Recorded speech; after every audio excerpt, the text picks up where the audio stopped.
Greetings, traveler. I'm glad to see you in my tavern.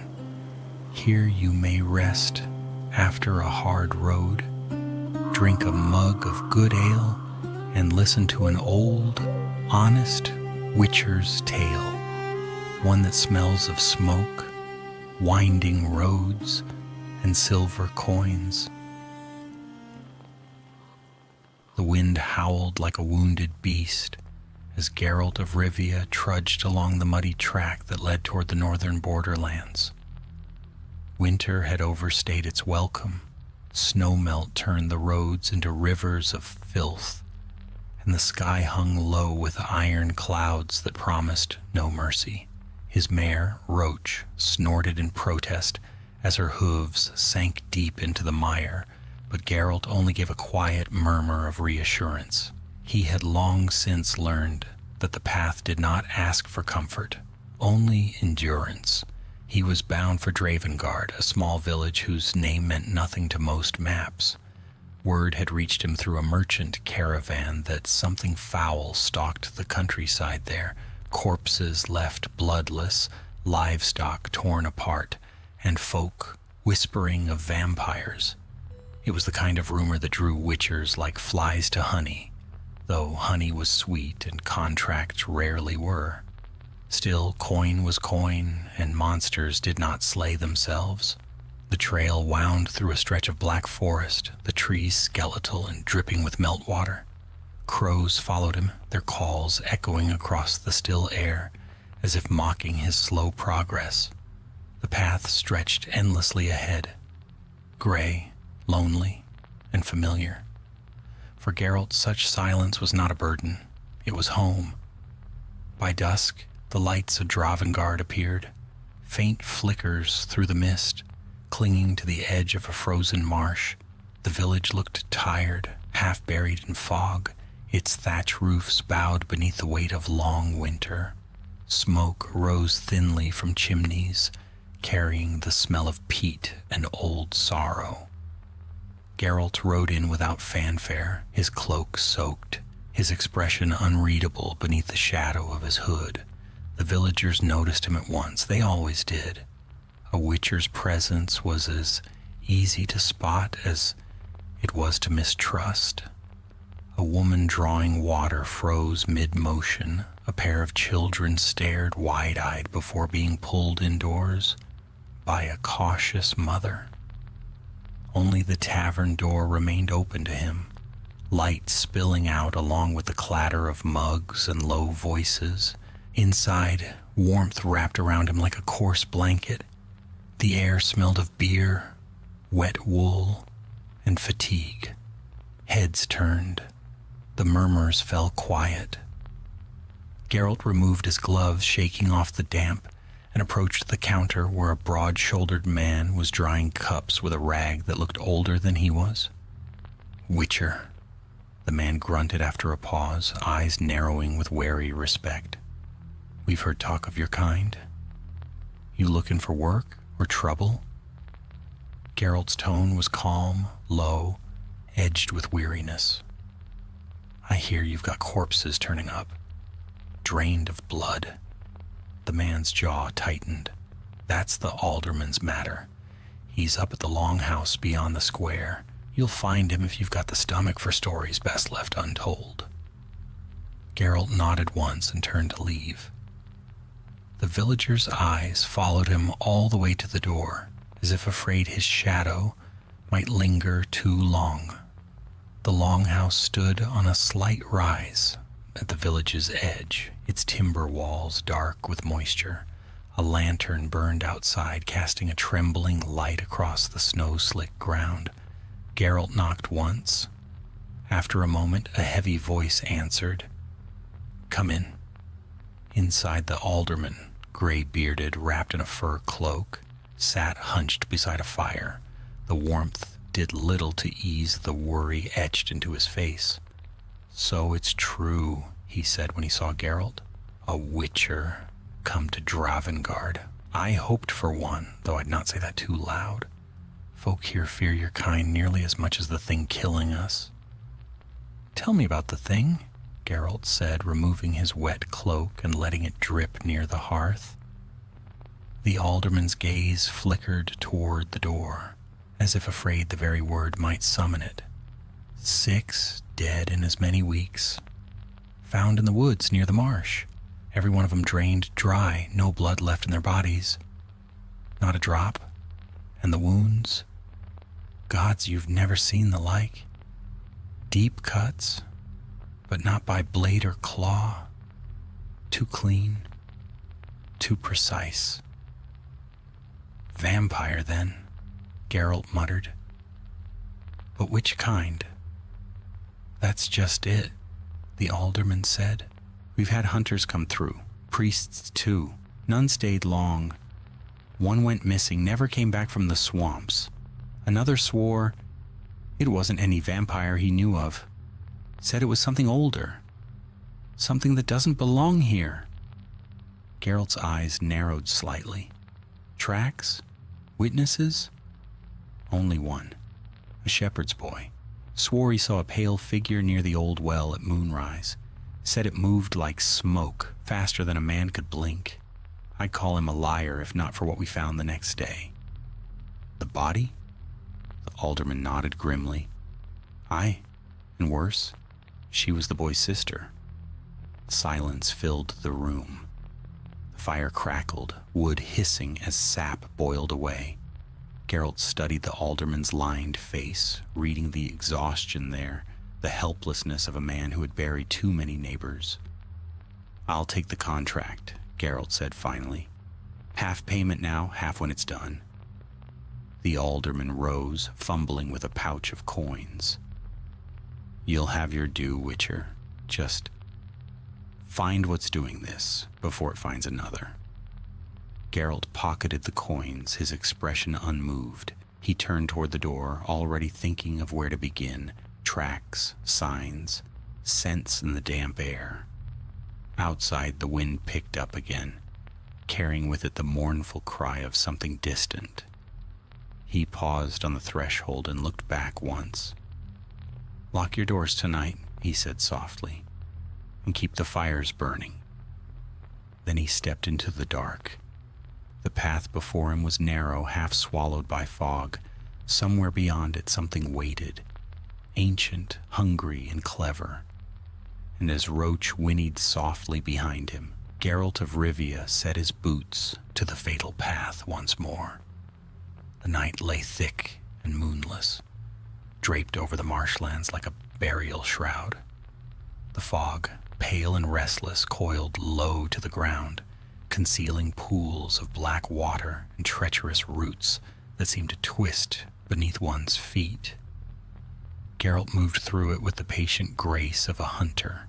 His medallion pulsed faintly, the vibration soft but steady, a sure sign that something unnatural lingered close. He knelt beside a half-frozen pool where the reeds were broken and scattered. A faint metallic scent clung to the air. Blood. He brushed aside a clump of dead grass and found the remnants of a struggle, torn cloth, deep footprints pressed into the mud, and a faint trail leading toward the ruins that loomed on the far side of the marsh. A keep once stood there, centuries ago, but now only blackened stones remained, silent witnesses to forgotten wars. The Witcher rose, his eyes narrowing. Whatever hunted here was clever, too clever to leave tracks this easy. Still he followed, drawing his steel sword. Not silver yet, not until he was sure. The air grew colder as he neared the ruins. The mist thickened, clinging to his armor, muffling every sound save his own careful steps. A faint whisper broke the stillness, a moan, low and shuddering, human or close enough. Geralt halted, one hand raised. Another sound followed, a wet slithering that set his nerves on edge. He turned sharply, catching a flicker of movement near the stones. Something pale darted across the edge of his sight, quick as thought. His medallion thrummed again, harder now, and he dropped into a ready stance. "Come out," he said quietly, "or I'll drag you out."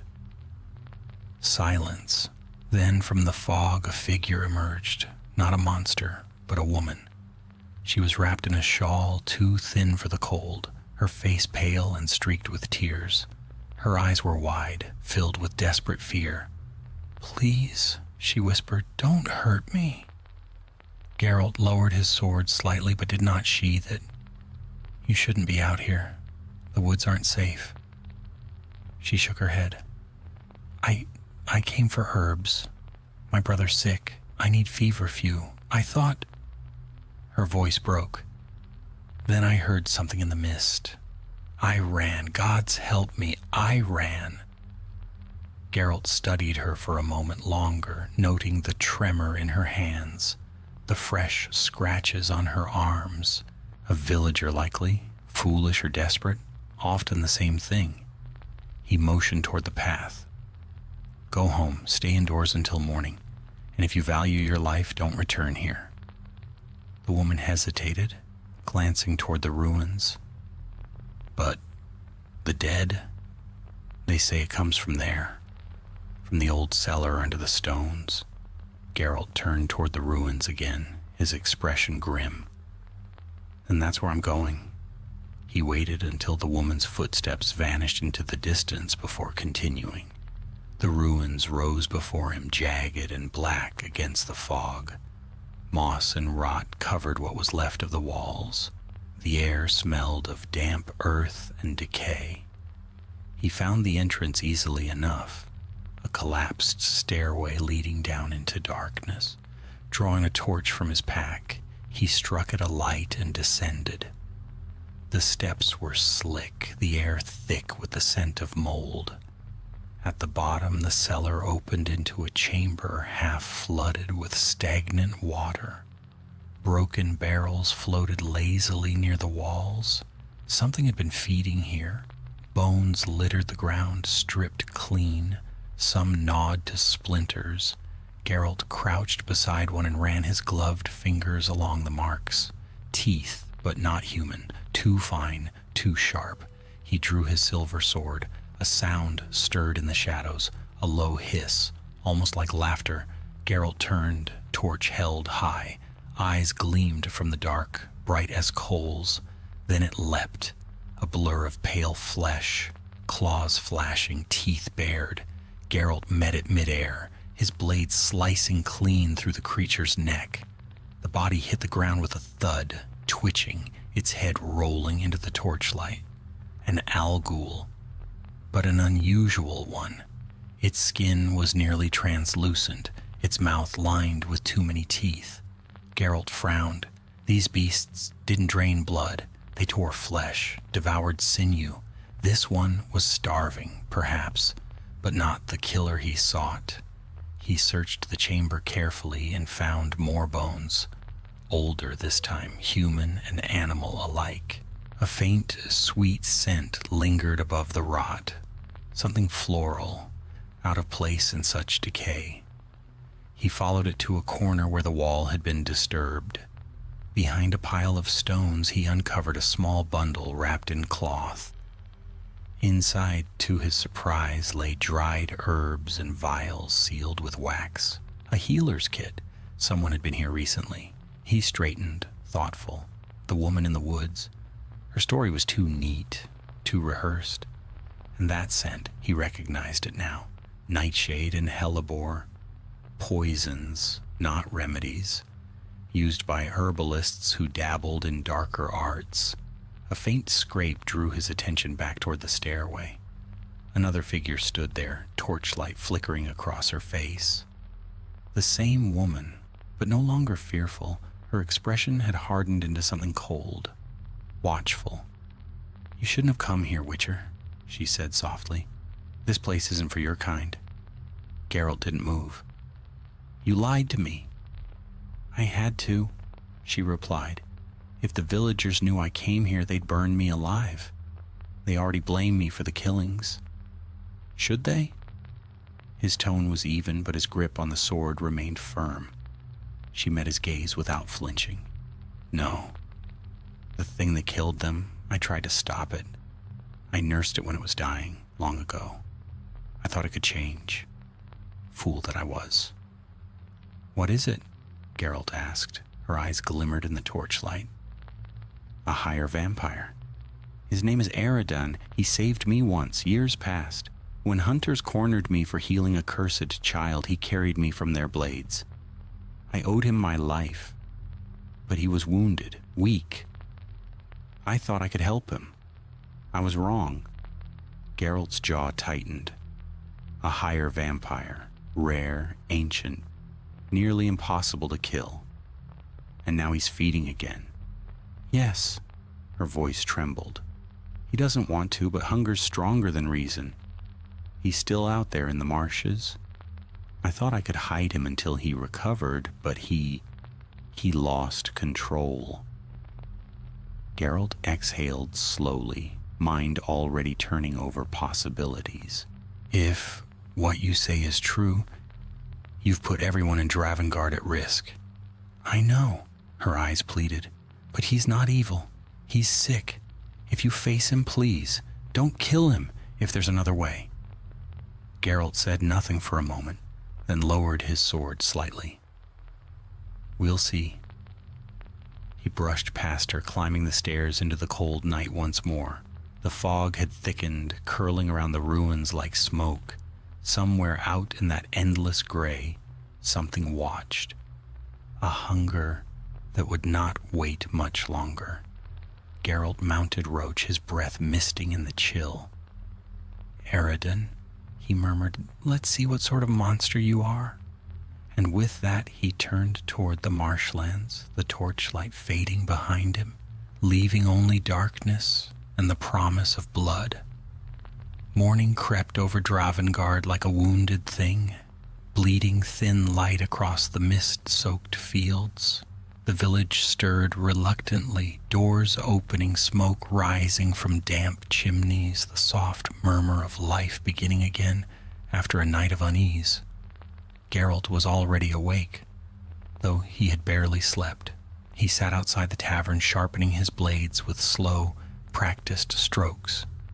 The rhythm steadied his thoughts. The woman, Ilyana she had called herself, had spoken of Eredin, the higher vampire she claimed to have once saved. Geralt knew enough of such creatures to take her words seriously. Higher vampires were not beasts of simple instinct. They were thinking, speaking beings, often centuries old, capable of reason and of terrible cruelty. Most witchers avoided them when they could. They healed faster than any wound could be dealt, their bodies resistant even to silver. But they could be killed. Everything could be killed. The tavern door opened behind him. The alderman emerged, wrapped in a heavy cloak, his eyes bleary from a sleepless night. You found something? He asked. Geralt glanced up. An Al-Ghul den. But that's not your real problem. Then what is? A higher vampire. The color drained from the alderman's face. You're certain? Yes. The man swore under his breath, pacing a step before turning back. Can it be killed? Geralt sheathed the smaller of his two blades. It can, but if it's what I think, Eredin, it won't be easy. He's old, strong, and smart. If he's feeding again, he won't stop until he's either dead or fled this place. Then what are you waiting for? Kill it. Geralt's eyes, pale and unreadable, fixed on the man. That's not how it works. I need to find him first and understand why he's hunting here. The alderman hesitated. You mean to talk to it? If I can, Geralt said simply. If not, then I'll do what I must. The man looked as though he wanted to protest, but thought better of it. He nodded stiffly. Then you've got all of Dravengard behind you. If you need men... I don't, Geralt interrupted. Men will only get in the way. With that he turned, leaving the alderman standing in the cold morning air. The marshes stretched beyond the village, a labyrinth of water and fog. Geralt guided Roach along the narrow ridges of solid ground, the mare's breath steaming in the chill.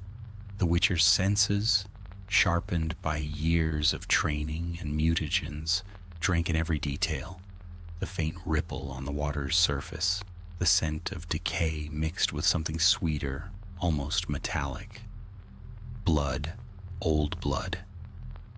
He found the first body near a half-collapsed hut tangled in reeds.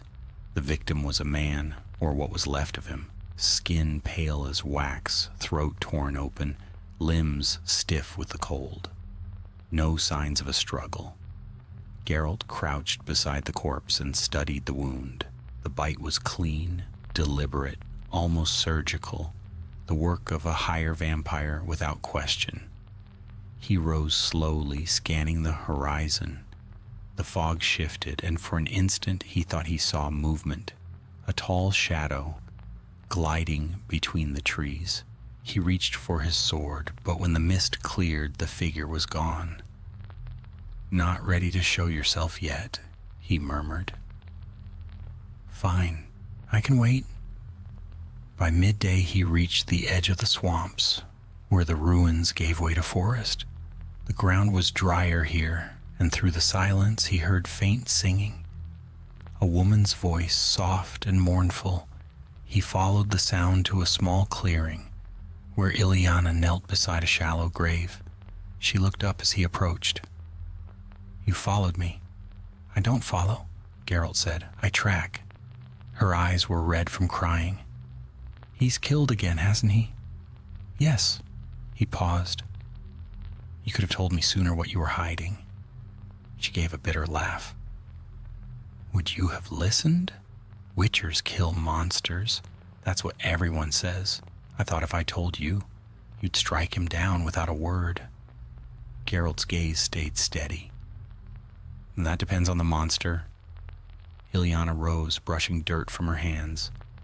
"He wasn't always like this. When I found him, he was dying, starved, hunted. I gave him shelter. He didn't feed. He lived off animal blood, herbs, whatever I could give. I thought he'd changed. And now, he's losing control." Her voice cracked. "I can feel it. He's fighting himself every moment. He doesn't want to hurt anyone, but hunger..." She swallowed hard. "Hunger makes beasts of us all." Geralt was silent for a moment. "Where is he?" Her gaze flickered toward the north. "There's an old shrine in the forest where the ground never freezes. He goes there when the thirst takes him. He thinks he can pray it away. Prayers don't stop vampires." "No," she said softly, "but hope does strange things." Geralt turned, adjusting the sword on his back. "Stay here. If he returns, bar your doors." "He won't hurt me," she whispered. Geralt met her eyes. "He already has?" The shrine stood in the heart of the woods, a ruin swallowed by moss and ivy. The stone figures, once gods of forgotten faiths, now leaned at broken angles, their faces worn smooth by time. Geralt moved carefully, senses alert. The forest was too quiet. No birds, no wind, only stillness heavy as a held breath. He stepped into the clearing and the air changed. A presence, ancient and heavy, pressed against his mind. Then, from the shadows beneath the shrine, a figure emerged. Tall, pale, dressed in tattered remnants of noble garb, its eyes red as coals, its movements smooth as drifting smoke. The vampire's voice, when it came, was soft and cultured. "I know you," it said. "White hair, cat's eyes, the Witcher of Rivia." "Eridan," Geralt said evenly. "You've been busy." The vampire tilted his head, almost smiling. "You think I enjoy this? Do you know what it is to starve? To feel every drop of blood in 100 hearts and deny it?" "I know what it means to lose control," Geralt said, "but that's not an excuse for murder." Eridan's gaze hardened. "Murder? I take what I must to survive. Is that not what your kind does too? Geralt's grip tightened on his hilt, but he didn't draw. I don't feed on peasants. The vampire's expression twisted somewhere between sorrow and rage. And yet you judge me? He stepped closer, the air shimmering with unseen power. Leave this place, Witcher. I have no wish to fight you. Nor I, Geralt replied. But if you keep killing, I'll have no choice. For a heartbeat, silence stretched between them. Then Eridan sighed, the sound strangely human. You can't stop what's already begun. The hunger doesn't fade, it only waits. With that, his form blurred, dissolving into mist that swept through the trees and vanished. Geralt lowered his sword slowly. The encounter had left him uneasy. Higher vampires rarely warned before striking.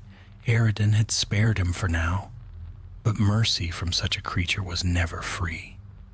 As the Witcher turned back toward the village, the forest whispered with distant echoes.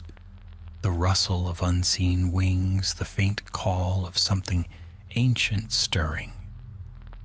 Dravengard's curse was far from over. The fatal path stretched ahead, and Geralt could already feel the weight of blood yet to be spilled.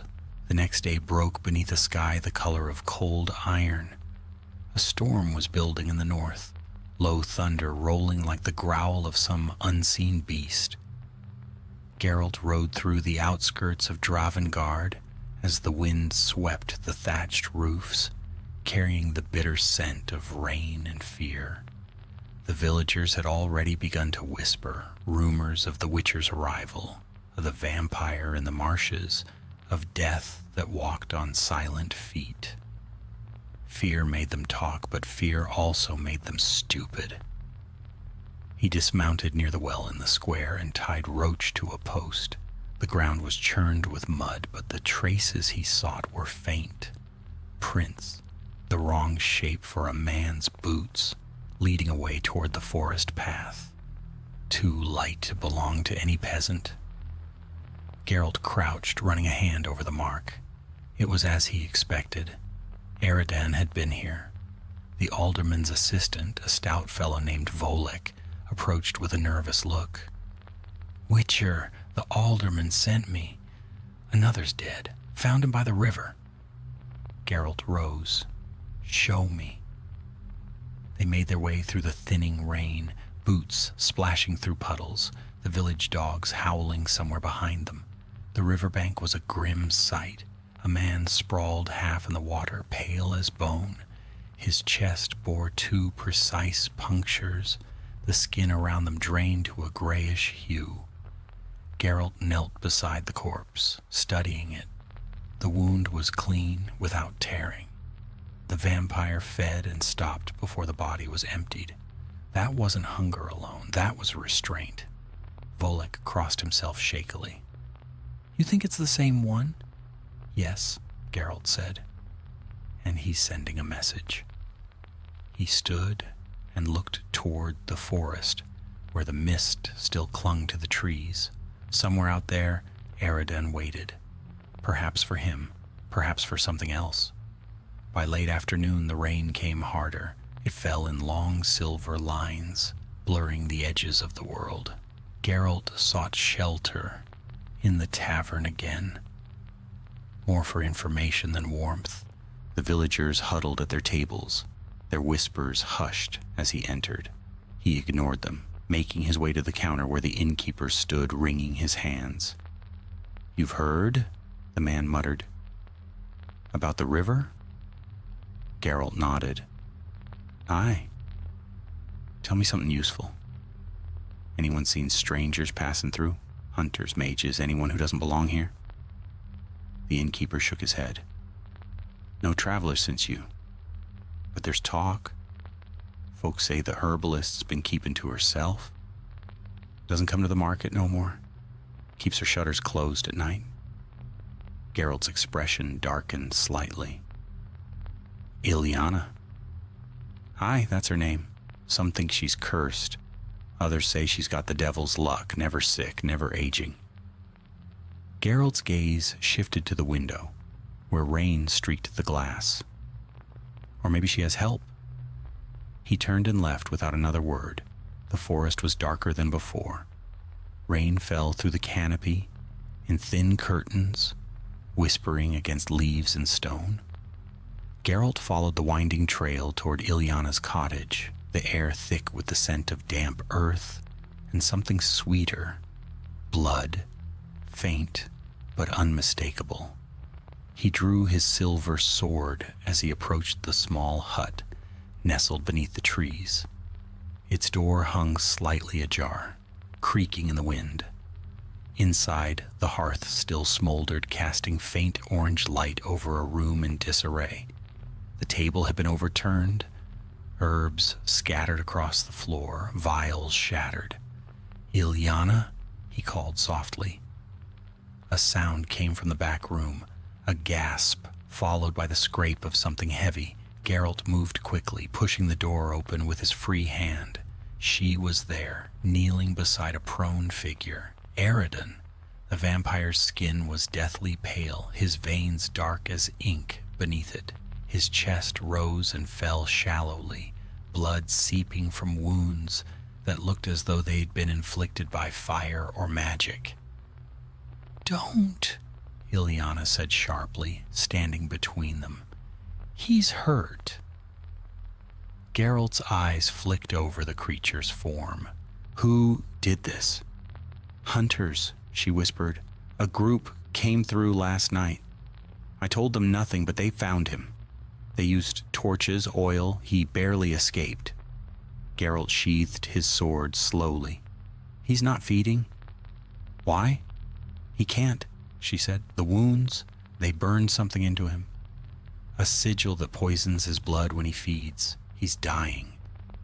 The Witcher crouched beside the vampire, examining the charred symbols burned into his flesh. Old glyphs. Witch hunter work from the southern provinces, brutal and efficient. It would kill even a higher vampire eventually. Eredin's eyes fluttered open, red and glassy. "So the White Wolf comes," he rasped. "To finish what they started?" Geralt met his gaze. "If I wanted you dead, you'd already be ash." The vampire smiled faintly, teeth gleaming in the firelight. Mercy from a witcher. The world truly turned strange. "Mercy," Geralt said, "has nothing to do with it. I need to know why you came here, why you fed." Eredin's voice was weak, fading. "I told you before, hunger and love. I loved her once. I still do." Geralt's glance shifted to Ilyana, who stood rigid, her face pale. "I told him to go," she whispered. "He wouldn't. He said the world beyond Dravengard would never let him live in peace. He was right." Geralt rose. "Then the hunters will return. They'll come for both of you." She nodded. "I know." The Witcher looked between them, weighing his choices. The path was rarely kind to sentiment, but there was something in the vampire's gaze, not madness, not deceit, but a weary dignity that spoke of centuries spent enduring what lesser creatures could never fathom. "I can lift the sigil," Geralt said at last, "but it'll weaken him. He won't be able to fight for a while." Ilyana's eyes widened. "You'd help him?" "I'll help Dravengard," Geralt replied. "If he dies tonight, those hunters will think they've won. They'll keep hunting. So long as he lives, maybe I can end this properly." Eredin gave a quiet laugh that turned into a cough. "You surprise me, Witcher. Perhaps the tales about you aren't all true." "Most of them are," Geralt said dryly. "Hold still." He drew a small vial from his satchel and poured its contents over the sigil. The mixture hissed as it met the burned flesh, releasing a thin trail of smoke. Eredin shuddered, his claws digging into the wooden floor, but he did not cry out. When the smoke cleared, the mark was gone. The vampire sagged back, trembling, but the color slowly returned to his face. Rest, Geralt said. You'll need strength when they come. And you? Ileana asked. I'll make sure they find what they're looking for, he answered. He turned and stepped out into the storm, rain washing over his armor, thunder rumbling across the hills. In the distance, torches flickered. Moving lights, perhaps a dozen, heading toward the forest. The hunters were coming. Geralt drew his sword, silver gleaming in the lightning flash. The fatal path stretched ahead once more, lined not with monsters but with men. And men, he thought grimly, were always the hardest beast to kill. The storm broke in earnest before midnight. Rain fell in sheets, hammering the roofs and turning the forest paths into rivers of mud. Thunder rolled through the valley, shaking the branches. Geralt moved through the darkness like a shadow, keeping to the low ground where the wind was weaker.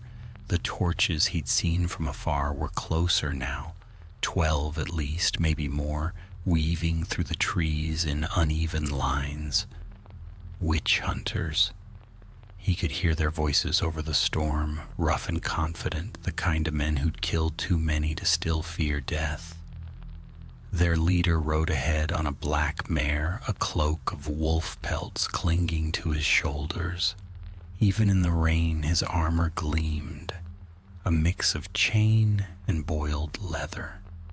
His face was long, marked by a scar running from cheek to jaw. Geralt knew his kind, professionals, not zealots. That made them more dangerous. The Witcher crouched among the ferns and watched as they stopped near a rise overlooking Ileana's cottage. They tethered their horses and moved in silence, blades ready, torches extinguished. One man carried a crossbow fitted with silver bolts, another a flask of oil and pitch. They were well prepared. Geralt waited until the wind shifted, carrying their scent. Then he moved. He came upon the rear guard first, a man holding his torch low, squinting into the rain. The Witcher struck swiftly, the flat of his blade colliding with the man's temple. The body fell without a sound. Geralt dragged him aside, then slipped forward, boots soundless against the wet leaves. Another guard turned too late. A hand clamped over his mouth, and the hilt of a sword struck him once cleanly. The man sagged into unconsciousness. When the third man fell, the leader noticed. "Spread out," he hissed. "We're not alone." The hunters fanned through the trees, but the storm swallowed their shouts. Geralt moved like smoke among them, striking from behind, avoiding the kill when he could. But when one raised a bow and fired into the dark, Geralt caught the arrow mid-flight and drove his blade into the man's chest. The cry that followed was drowned by thunder. The leader saw the flash of silver and shouted, "Witcher!" "Leave this place," Geralt called, voice calm even through the storm. "There's no need for more blood tonight." The man laughed, drawing his sword. "You defend the beast? What's it paying you, freak?" Geralt's eyes narrowed. "More than your god ever will," the man charged. Their blades met in a burst of sparks.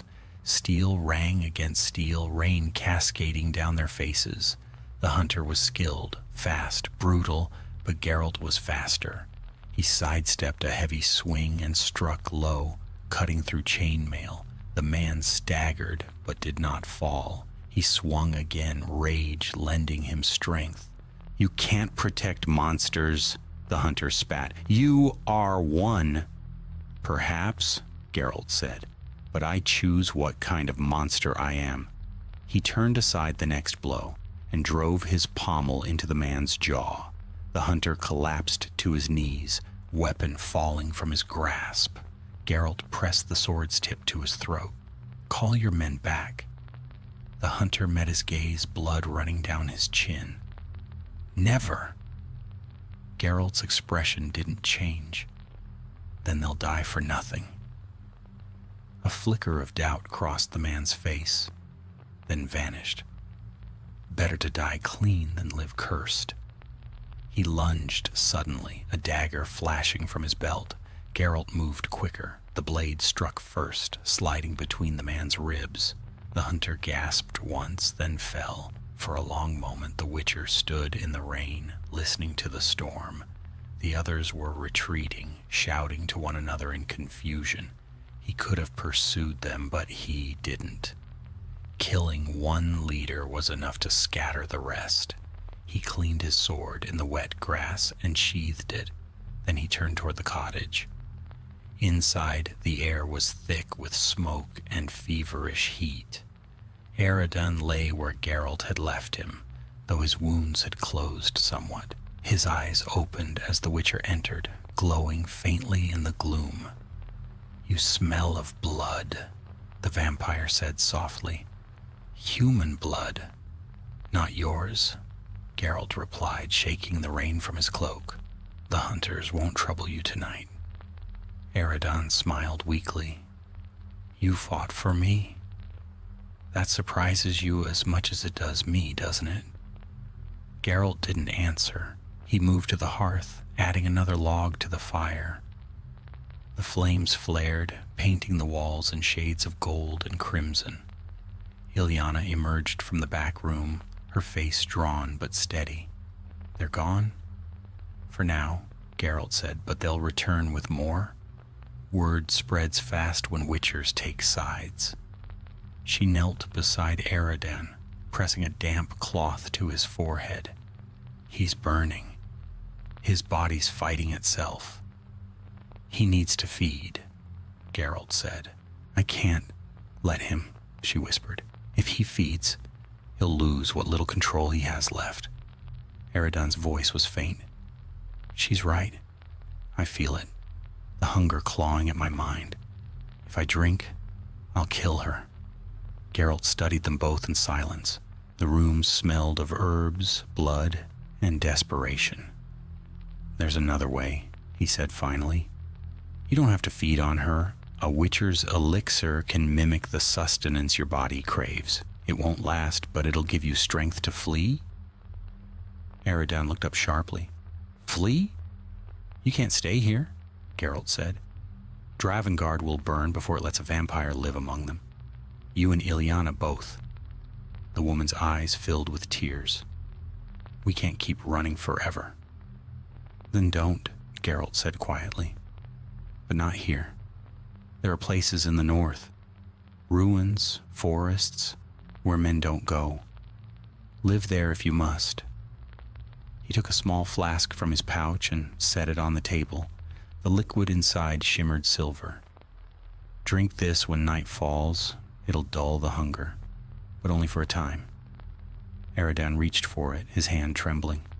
"You'd spare me, even knowing what I am." "I've met worse," Geralt said simply, "and I've killed better." The vampire laughed softly, the sound fragile as glass. "You speak as though fate isn't already written." "Fate," Geralt said, pulling on his cloak, "is just another word for a path we haven't left yet." He turned toward the door. Ilyana caught his arm. "Where will you go?" "Wherever the path leads." Thunder rumbled overhead as he stepped into the storm once more. The wind tore at his cloak, and lightning split the clouds above the forest. Behind him, the cottage door closed. Ahead, the night waited, vast, cold, and endless. He walked without looking back. For the first time in many weeks, he felt the weight of weariness settle upon his shoulders. The path was long, and it never changed. One village, one monster, one choice after another, each ending the same way, with a grave too shallow to hold the truth. And yet, he thought as he vanished into the rain, there were still debts unpaid in Dravengard. The hunters might return, the villagers might rise with pitchforks and fire. When that happened, there would be no more time for mercy. Geralt's hand rested on the hilt of his sword. The fatal path as ever stretched before him, waiting. The storm passed in the small hours before dawn, leaving the land drenched and silent. Mist rose from the marshes like breath from some sleeping giant. Geralt stood on a ridge overlooking Dravengard, his cloak heavy with dew. The village below still slept, its meager fires burned to embers. In the distance, crows circled over the river, where the hunter's dead lay unburied. The path was quiet now, but not for long. He mounted Roach and rode north, the mare's hooves squelching through the soaked earth. He had no destination, not truly.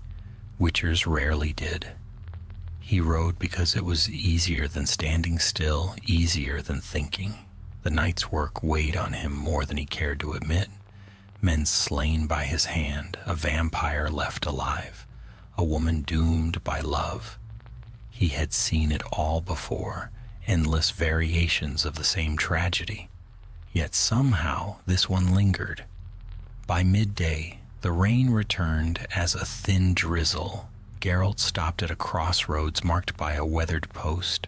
One arm pointed toward Gorson Keep, an abandoned fort 2 leagues away. Another pointed back to Dravengard. He sat there for a long moment considering. The hunters would regroup. They always did. And when they came again, they'd come in greater numbers, bearing silver nets and priestly blessings. Eredon and Ilyana wouldn't survive a second siege. He turned Roach toward the keep. The road wound upward through the hills. What remained of Gorson Keep loomed soon after, a black silhouette against the pale sky, its towers broken, walls cracked and creeping with ivy. Once it had belonged to a baron who dabbled in forbidden alchemy until his experiments consumed both him and his stronghold. Geralt remembered the tale. Witchers had cleared the ruins a decade ago. Since then, only ghosts and vermin called it home. He entered through a half-collapsed gate. The courtyard was filled with standing water and the stench of rot. Crows scattered as he approached, their wings beating hollow echoes across the stones. Within the great hall, shattered furniture lay piled like bones. Geralt lit a torch and swept its light across the walls. Strange symbols burned into the stone, marked a ritual space long forgotten. He knelt, running his fingers over one sigil, faded but still potent. It pulsed faintly under his touch. Magic clung to this place like smoke. Whatever had happened here still lingered, feeding on its own ashes. He stood again, thoughtful. Gorson Keep could serve as a refuge for the vampire and his healer, at least for a while. The ruins were isolated, and the wards, if repaired, could hide them from prying eyes. But convincing Eredon to leave Ilyana's cottage would be another matter. Geralt left the keep and rode back toward the forest before sunset. When he arrived, the air felt different. Tense, charged. Smoke curled above the trees, thin but steady. His medallion began to tremble against his chest. Magic. He dismounted and approached on foot, moving silently through the wet undergrowth. The path to Ilyana's cottage was scattered with footprints, many, heavy and recent. He heard shouting ahead, then saw the glow of torches. A mob. Dozens of villagers stood before the cottage, faces pale with fury and fear.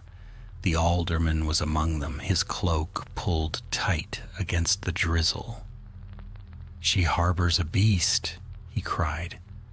"You've all seen the bodies. The witch brought this upon us."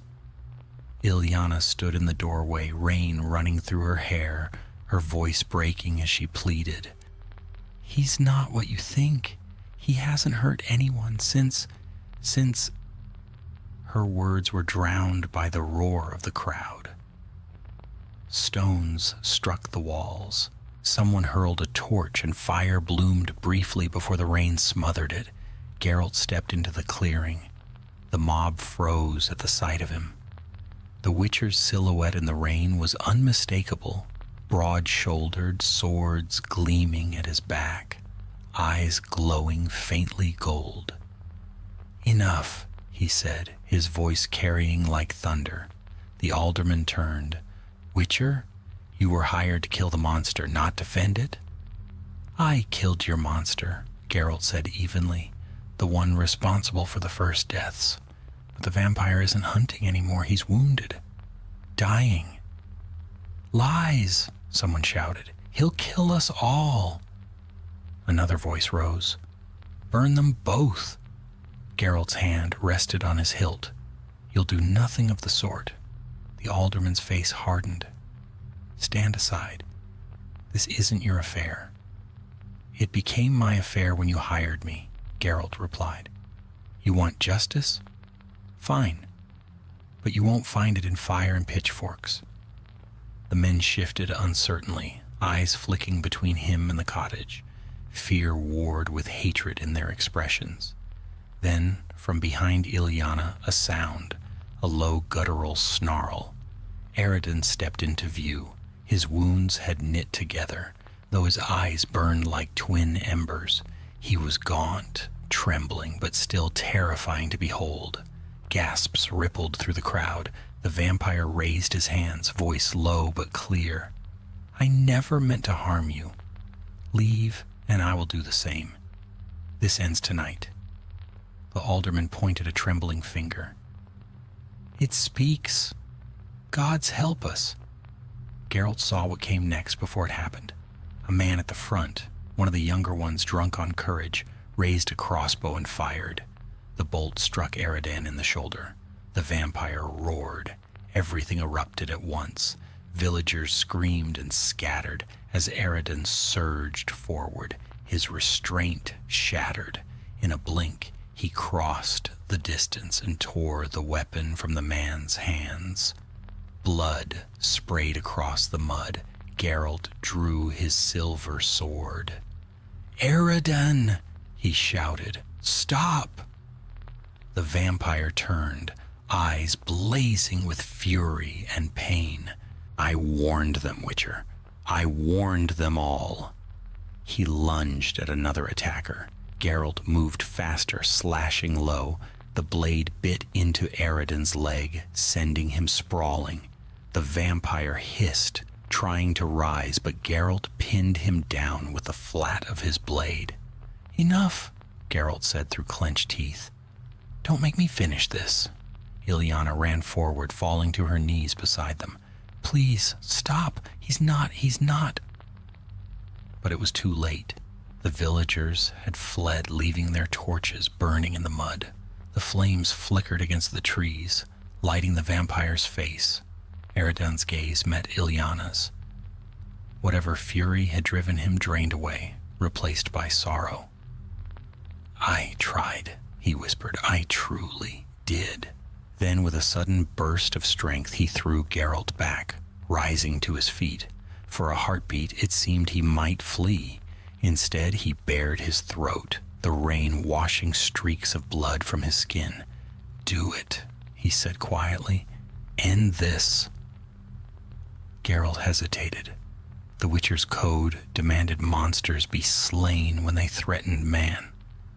But this creature had fought the hunger, fought himself. He looked at Ilyana, who knelt weeping in the mud, her hands reaching for the vampire. "Please," she begged, "don't take him from me." Geralt's sword wavered. Lightning flared across the sky.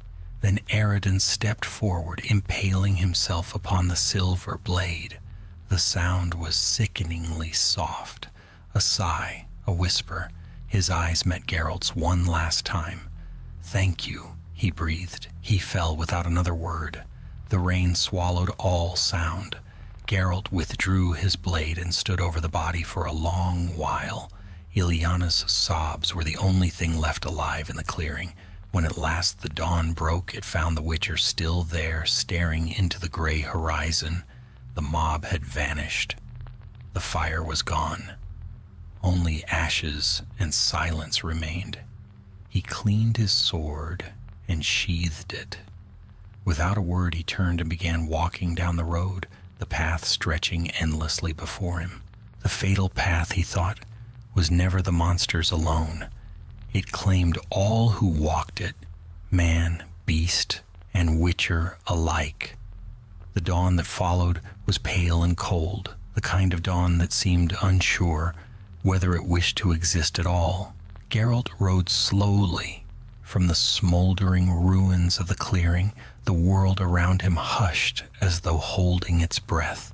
Behind him, Ileana's cries faded into the mist until they became part of the rain-soaked forest. Just another sound among many that would be swallowed by time. The Witcher's face was unreadable, but his eyes betrayed a weight that no silver or steel could bear. He had buried Eredin at the edge of the marsh, beneath an ancient willow whose roots dipped into black water. No headstone marked the grave, only the vampire's signet ring pressed into the wet earth, a small mercy, though perhaps a useless one. For hours, Geralt rode without direction, letting Roach choose the path. The forest opened to rolling meadows, and the scent of wet grass replaced that of blood. The sky hung low, streaked with the color of tarnished steel. He felt the ache of exhaustion settle deep within his bones, the quiet after battle that always felt more dangerous than the fight itself. It was in such silence that thoughts crept in, unwelcome, persistent things. He thought of Ileana kneeling in the mud, her hands red and trembling, of Eredin's final words, not of vengeance or regret, but gratitude. He had faced death as only immortals could, with the weary dignity of one who had seen too much of life. Geralt had seen men die screaming, beasts die snarling, sorcerers die cursing the skies. But few had thanked the blade that ended them. At midday, he reached the outskirts of the Tredegor Highway, a forgotten road once used by merchant caravans before the wars had ruined trade. Now it was little more than a trail lined with overgrown hedges and broken milestones. A crooked signpost leaned at the junction, one arrow pointing east toward Vizima, the other west toward the Pontar crossings. Geralt dismounted and sat by the roadside, pulling from his pack a small flask of water and a heel of bread gone stale. He ate without appetite, watching the clouds drift low across the hills. Somewhere a raven croaked. He might have stayed there longer if not for the sound of wheels on the road. A cart approached, its axles squealing. An old man drove it, wrapped in a patched cloak, with two children huddled beneath the canvas at the back. The man drew rein when he saw Geralt, his eyes narrowing. "Witcher, eh?" he said after a moment. "Heard there was one down in Dravengard. Folks say you ended their troubles." Geralt shrugged. "Ended something at least." The old man spat into the mud. "Aye. Well, that's more than most can do. Place was cursed, they say. My cousin lived there. Sent word last spring that beasts were taking his sheep. Then no word at all. Figured he'd gone like the rest." Geralt didn't reply. He reached into his pouch and handed the man a few orens. "For your road." The driver blinked, surprised. "You sure? You don't look the kind that gives coin away?" "I'm sure," Geralt said. The man nodded slowly, tipping his hat. "You've got the eyes of one who's seen too much, Witcher. The world don't thank men like you. Best remember that." "I know," Geralt said, swinging into the saddle. "It's never why we do it." The cart rattled away, leaving him alone once more.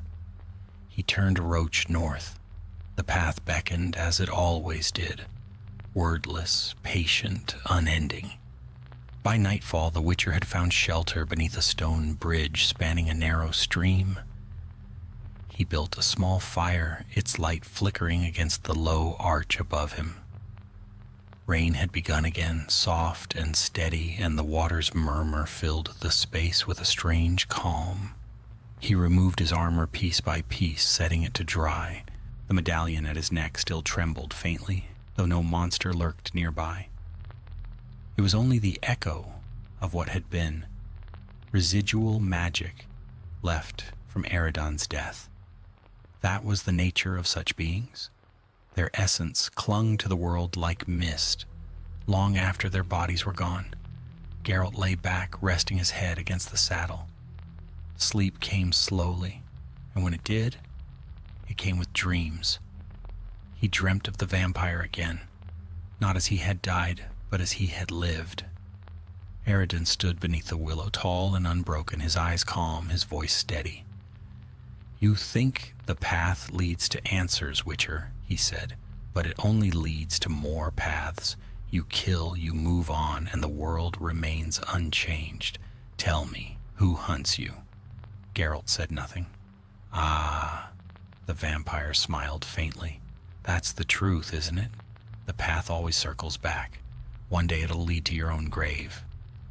The Witcher woke before dawn, heart pounding. The fire had died. The rain had stopped. Only the river whispered in the dark. He rose, packed his things, and rode before the sun crested the horizon. By the third day, Geralt found himself in the market town of Rind, a muddy settlement straddling the borderlands. Traders shouted from beneath patched awnings, selling everything from dried fish to counterfeit charms. The air reeked of smoke and spilled ale. A bard somewhere plucked a lute, singing of a hero who slew a dragon and wed a princess. Geralt allowed himself the faintest smirk. He'd slain dragons too, and all it earned him was a few coins and another night alone. He stabled Roach and entered the tavern, a low-ceilinged hall filled with merchants and soldiers on leave. Conversation dimmed as he crossed the threshold. A few men nodded in recognition. Others looked away. He ordered ale, ignoring their whispers. When the barkeep slid the mug toward him, he said quietly, "You're the Witcher from the north, aren't you? The one who cleaned out the marshes." "Maybe," Geralt said. The man leaned closer. "Heard the alderman of Dravengard's been found dead, hung himself in his own hall. Folks say his soul's cursed. That true?" Geralt's eyes lifted slowly. "Wouldn't know. I don't deal in souls." The barkeep swallowed. "Aye, of course. Still, strange times. Stranger every year." Geralt drained the mug and set it down. "Always are." He left the tavern to the murmur of voices. Outside, the streets glimmered wet beneath the lanterns. Somewhere, a dog barked. The Witcher pulled his hood up and walked toward the edge of town, where the road vanished once more into fog. He did not look back. There was no point. The past was never behind him. It was part of the path, and the path had no end. As he mounted Roach, he heard thunder rumble in the far distance, though the skies were clear. The storm was moving elsewhere now, chasing new lives, new stories. He touched the hilt of his sword, the steel cold against his palm. The fatal path awaited, as it always did. And Geralt of Rivia, white-haired and weary-eyed, rode on toward the next village, the next monster, the next choice that would stain his soul a little darker and leave the world just as it had always been, cruel, beautiful, and utterly unchanging. The wind over the Pontar plains was fierce and ceaseless. It tugged at Geralt's cloak as he rode, a cold whisper of the northern mountains that lay beyond sight. The path had carried him far from Dravengard, yet the memory clung like smoke. Eridan's last breath, Ilyana's tears, the silence that followed. He had seen countless endings, yet none seemed to end at all. They merely folded into the next story, as though fate had grown tired of inventing new ones. Days passed. Villages blurred together, wooden fences, wary eyes. The same questions whispered in every tavern. Witcher, what beast haunts our fields? What curse shadows our homes? He answered when he must, killed when paid, and rode on. His coin purse grew heavier, his heart no lighter. By the time he reached Eldon Hollow, the sky had turned iron gray again. The air smelled of snow. The hamlet crouched at the edge of a pine forest, its rooftops dusted with frost. He was met by silence, broken only by the creak of a sign swaying in the wind. The Grey Hart Inn. He dismounted, tethered Roach, and entered. Inside, the hearth burned low, the common room near empty. The innkeeper, a lean man with a scarred jaw, looked up as Geralt stepped in. "Traveler?" he asked warily.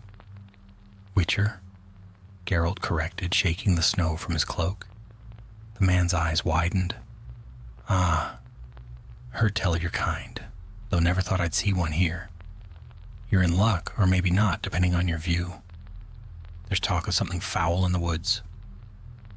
"There's always talk," Geralt said, setting his gloves on the table. "What kind?" The innkeeper leaned closer. "Children vanish. Livestock, too. No tracks, no screams, just gone. Some say it's the work of elves in the forest. Others whisper of an old curse. Hunters won't go near the pines after dark." Geralt's brow furrowed slightly. "When did it start?" 3 weeks past," the man said, "after the first snow." "Where's the nearest trail to these woods?" The man pointed to the shuttered window. "Follow the river north a mile. There's an ancient barrow there. Folks say it's haunted. I say it's cursed." Geralt finished his ale and rose. "I'll take a look in the morning." He climbed the stairs to a small rented room, removed his armor, and sat by the window. The moon was rising, thin, distant, a shard of white amid drifting clouds.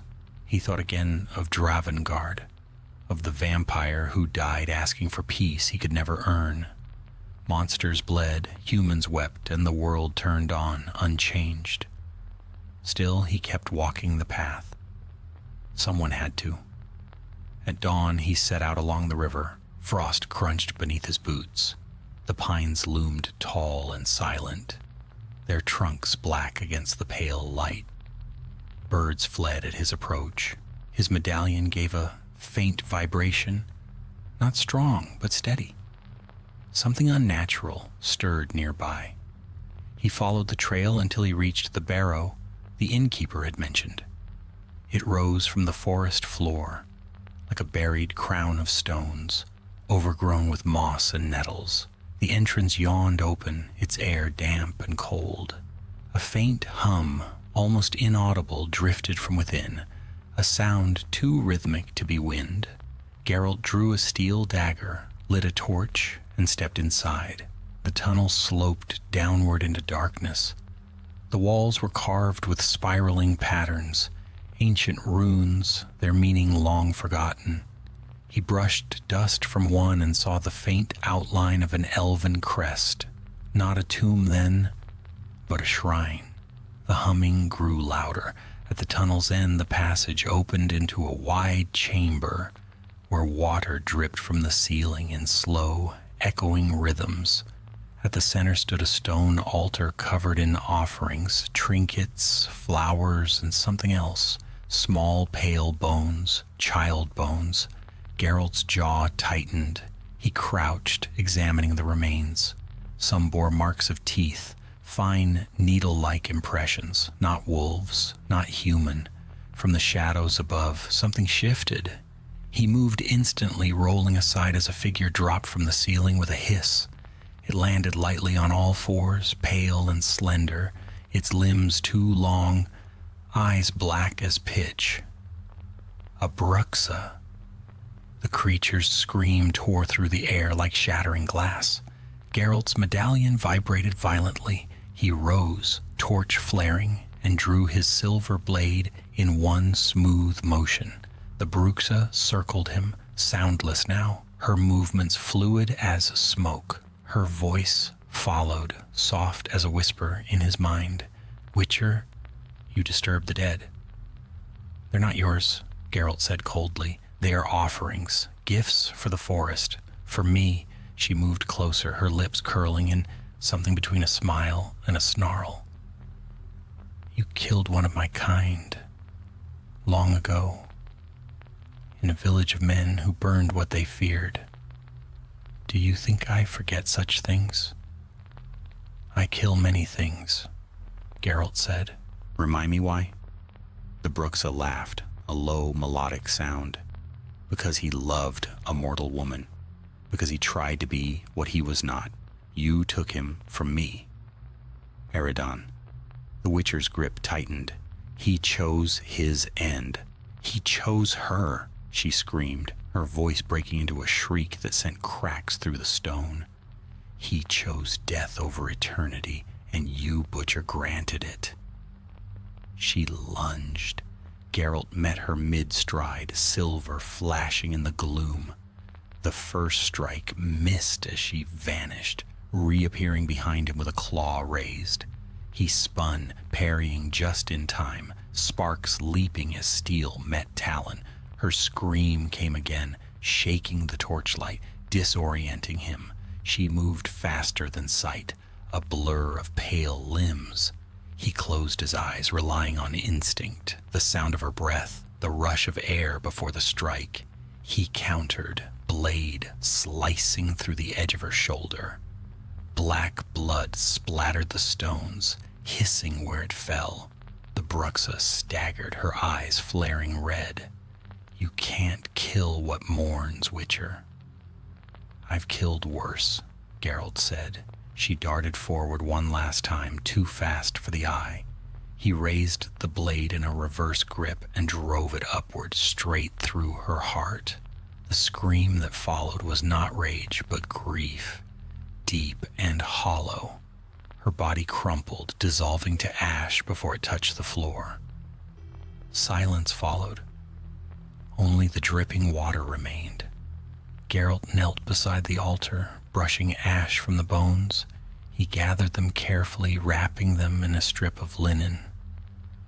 The dead deserved better than this. When he stepped out of the barrow, dawn had broken again, the first snow falling in slow, silent flakes. He buried the bones at the foot of an old oak, marking the grave with a simple stone. As he mounted Roach, a whisper carried on the wind, soft, almost kind. "He waits for her." Geralt did not turn. He rode until the barrow disappeared behind the trees, its darkness swallowed by snow. Another evil ended, another story closed. Yet in the stillness of his thoughts, he knew that every life taken, every mercy given left its mark. The path did not forgive or forget. It merely stretched on, cold and endless. And so he rode once more into the white horizon, a lone figure against the winter, his medallion silent at last, until the next cry for help, the next cursed forest, the next choice that would bleed him dry. Snow came heavy and sure the following days, blanketing the north in white silence. Roads vanished beneath drifts, rivers froze to dull mirrors, and the world seemed to draw a breath and hold it. Geralt rode through that silence like a shadow, cut from the land itself, Roach's hooves muffled in the snow. The wind bit at his face, cold enough to burn. Each breath left a small cloud behind him, fading quickly into the pale air. He had turned west toward the foothills of Mahakam, though not by choice. Word had reached him of a trail of bodies along the border road, merchants flayed, wagons shattered, coins scattered, as if by mocking hands. The locals whispered of mountain spirits and vengeful ghosts, of dwarves gone mad beneath their minds. It was the sort of talk that drew a Witcher's attention, and the sort that never ended cleanly. By dusk he reached a small settlement called Red Fang Hollow. little more than a cluster of cabins huddled against the rising hills. Smoke rose from chimneys and the glow of fires flickered through shuttered windows. As he entered the main street, the few villagers outside stopped what they were doing to stare. A man emerged from the largest cabin, his beard thick with frost. "Witcher?" he asked. Geralt nodded. The man's expression was grim but hopeful. "I'm Kellen, the Reeve here. You've come because of the killings, then?" "Perhaps," Geralt said. "Tell me." Kellen gestured toward the tavern. "Best not speak of it in the cold." Inside, warmth hit like a wave. The tavern smelled of smoke, mead, and damp wool. Men huddled by the hearth, drinking in heavy silence. When Geralt entered, that silence deepened further. "They think it's cursed," Kellen said quietly as they sat at a table near the fire. "The road that runs through the pass. 2 weeks ago, a merchant caravan bound for Mahakam was found torn to ribbons. Not robbed, just slaughtered. Then 3 miners vanished. The ones who went looking found pieces. Whatever it is, it kills for sport." Geralt's eyes narrowed. "Tracks?" Kellen shook his head. "None that makes sense. The snow covers them too quick, and what few we found looked wrong. Deep as a bear's, but shaped like no animal I know." "Bodies still there?" "Aye. We piled them near the old quarry. Too frozen to bury." Geralt stood. "Show me in the morning." Kellen nodded, weary. "You'll find quarters upstairs, and thank you, Witcher. Even if this ends badly, I'd rather face it than hide from it." Geralt said nothing. He ate what food was offered, black bread, salted pork, and retired to his room. Sleep came uneasy, haunted by the whisper of the wind through the hills. At dawn, he and Kellen set out toward the quarry. The sun rose pale and thin through the clouds, throwing long shadows across the snow. The path wound upward between slopes of rock and pine. Halfway there, Kellen stopped and pointed. "There," he said. The bodies lay at the base of a cliff, frozen solid. Geralt crouched, brushing snow from a corpse's face. The skin was gray, the eyes wide and glassy. The chest had been split open as though by claws or something sharper. No ordinary beast did this. He moved to the next, studying the wounds. Clean cuts, powerful strikes. "Not claws," he murmured. "Blades?" Kellen frowned. "Blades?" "But there's no one. Not human blades." Geralt interrupted. "Too deep, too fast." He stood and scanned the cliffs. The rocks were streaked with something blacker than shadow. Dried blood, sprayed in arcs. And there, near the ledge, footprints unlike any man's. Elongated, narrow, the stride too long. An Eshna perhaps, or something older. He followed the trail upward until it vanished beneath an overhang. Snow fell in slow spirals from above. Geralt turned to Kellen. "Go back, lock your doors, I'll handle the rest." The Reeve hesitated. "And if you don't return, then you'll know what to fear." Geralt climbed higher into the pass. The wind howled between the rocks, carrying fine dusts of snow that stung the eyes. The air grew colder, sharper, until every breath burned his lungs. He could smell it now, faint but certain, the scent of blood and something older, metallic and sour. The cave lay hidden behind a curtain of icicles, wide enough for 2 men abreast. He entered with sword drawn, his medallion vibrating steadily. The darkness within was not the absence of light, but something alive, something that watched. He struck flint to torch and raised it. The glow revealed bones piled high against the walls, some human, others not, and among them weapons, axes, daggers, spears, all rusted, all broken. Then he heard it, a low rumble too deep to be human. From the shadows at the far end of the cave, something moved. A mass of muscle and frost-white hide, eyes glowing faint blue in the torchlight. A leshen, but unlike any he'd seen before. Its antlers were carved with runes, its hands ended in blades of bone. The air around it shimmered faintly with ancient power. "Old forest god," Geralt said quietly, "you've strayed far from your woods." The creature's voice came as a whisper through the stone. "Men came to my land, cut my trees, dug my roots. Now their blood feeds the snow." Geralt circled slowly. "You're bound to this place, aren't you? The quarry, the forest. Someone called you. Called and forgotten, it hissed. Their offerings ceased. Their prayers turned to gold. So I took what they denied me." Geralt raised his blade. "Then it ends here." The leshen moved faster than its size should allow. Claws slashed, carving sparks off the stone. Geralt dodged, rolling behind a boulder. He drew a sign with his free hand, Yrden, and a ring of violet light flared to life. The creature hesitated as the magic pulsed, its movements slowed. Geralt struck. Steel bit deep into the creature's arm, black ichor spraying. The leshen howled, the sound rattling the walls. Roots burst from the ground, whipping toward him. He cut through one another, dodging a third that grazed his shoulder. It lunged again, its blade hands flashing. Geralt ducked beneath the swing and drove his sword upward into its chest. The impact shook the cavern.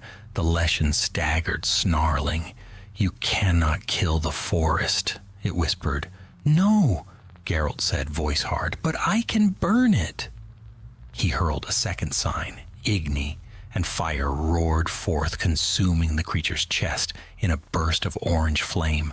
The leshen screamed once, a sound like breaking wood, and collapsed.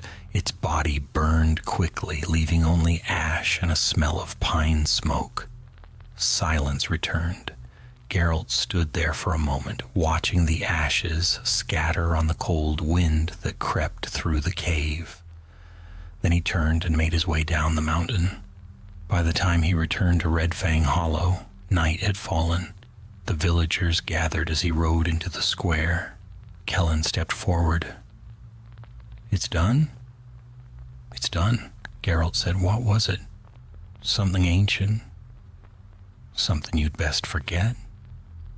He handed the Reeve a small pouch, the contract's payment untouched. "Keep it for the graves." Before anyone could speak, he mounted Roach again and turned toward the open road. Snowflakes drifted through the air, catching in his hair. As he rode away, the village lights dimmed behind him, swallowed by the winter's dark. The path stretched ahead, endless as always, and the Witcher rode on without looking back. The world, he thought, never changed. It merely shifted its masks, monsters, men, gods. It mattered little. All bled the same, all begged the same, and he, forever the wanderer between them, carried the silence of both. The road from Red Fang Hollow wound like a scar through the frozen land. For 3 days and nights Geralt followed it, the horizon forever gray, the air dry and bitter as old iron. The wind came down from the Mahakam peaks, sharp and constant, scouring the fields of snow. Each dawn looked like the last, pale, colorless, eternal. To anyone else, it might have seemed as though time itself had stopped. To a Witcher, this sameness was comfort. The world was never still for long. He reached the outskirts of Verdun Vale by the 4th day. Once a prosperous crossing between dwarves and men, it had grown quiet since the wars. The great stone bridge that spanned the river had been half collapsed by Nilfgaardian siege engines years ago and never rebuilt. Traders still passed through, but rarely. The village huddled on the southern bank, small and half frozen, the roofs rimmed with icicles that glimmered like glass teeth.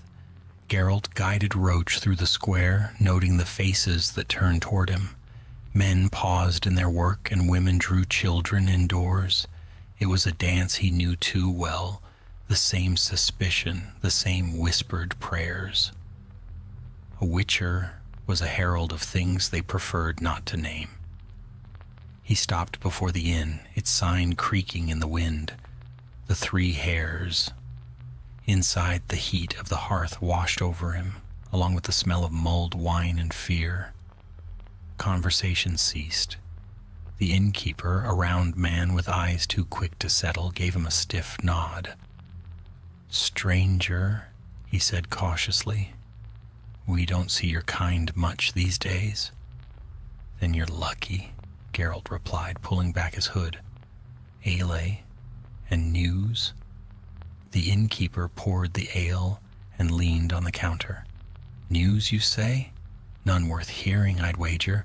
Winter's cruel, a lord's crueler, and something howls in the marsh. Come nightfall."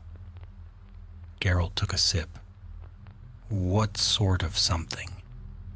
The man hesitated, glancing toward the other patrons. A few made the sign of the sun over their chests. "Bodies wash up along the river. Some say wolves, others say drowned dead. But the wounds..." He shuddered, as though torn by hooks. "And there's talk of singing in the reeds, soft like a woman's voice." Drowners didn't sing, neither did necrophages, but some things did. "Where?" Geralt asked. "Downstream near the ruins of the old mill. You'll see it, half sunk, roof gone to rot. No one goes near after dusk." Geralt nodded once, left coin on the counter, and turned to go. The innkeeper called after him. "If you find it, Witcher, burn it. Don't bring it back here." The river gleamed dull beneath the weak afternoon light, a serpent twisting between the reeds. The ruins of the mill stood ahead, its great wheel broken, its timbers slick with moss and ice. The smell of rot drifted faintly on the breeze. Geralt dismounted, his boots sinking into the wet earth. The air was too still, too quiet. Even the crows avoided this place. He moved carefully, medallion trembling against his chest. The reeds rustled, though no wind stirred them. He crouched near the river's edge and found a trail, footprints half frozen in the mud, small and narrow, barefoot. A woman's, perhaps, or something pretending to be one. A ripple broke the water's surface, then a voice, distant and clear as glass. "You've come far, Witcher." Geralt's hand went to his sword. "Show yourself." From the water she rose, pale, luminous, hair dark as night, eyes the color of deep rivers. A rusalka, but strange, her beauty unmarred by the decay such creatures bore. The water around her shimmered faintly, disturbed by no ripple. "You smell of fire and death," she said softly. "Why come here?" "Bodies along your river," Geralt replied. "Fishermen, travelers, your doing?" She tilted her head, smiling faintly. Their own greed drowned them. They took what was not theirs, fish from sacred waters. I merely welcomed them. He studied her. No obvious malice, yet something in her voice coiled like smoke. "You're bound to this place?" Her gaze drifted toward the mill. "Long ago a man promised me love.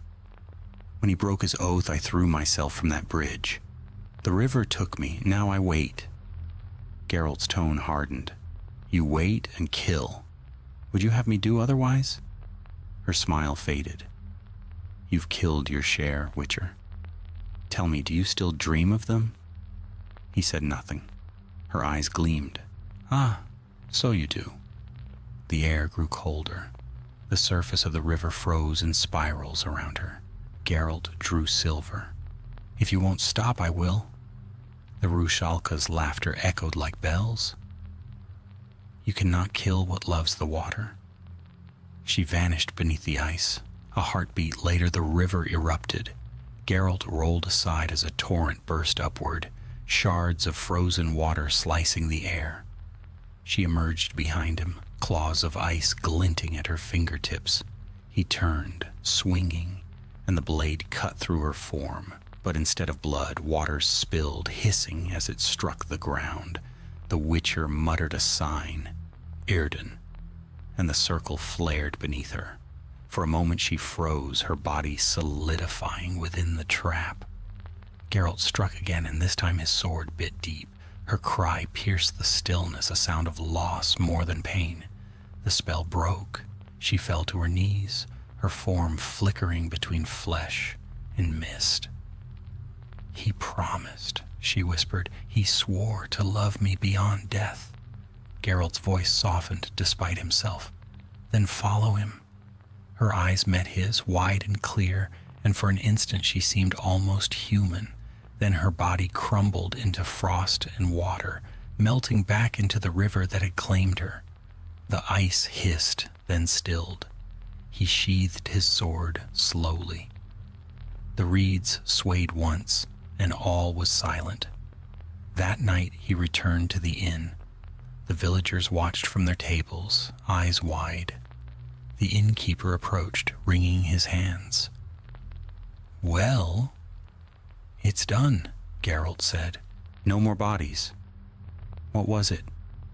"Something that waited too long."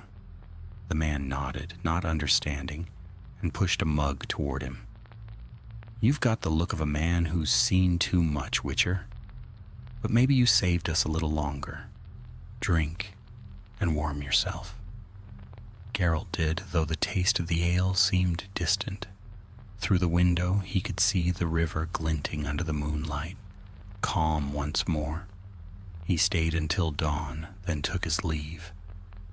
As he rode from Verdun Vale, the first light touched the frozen bridge, turning it to silver.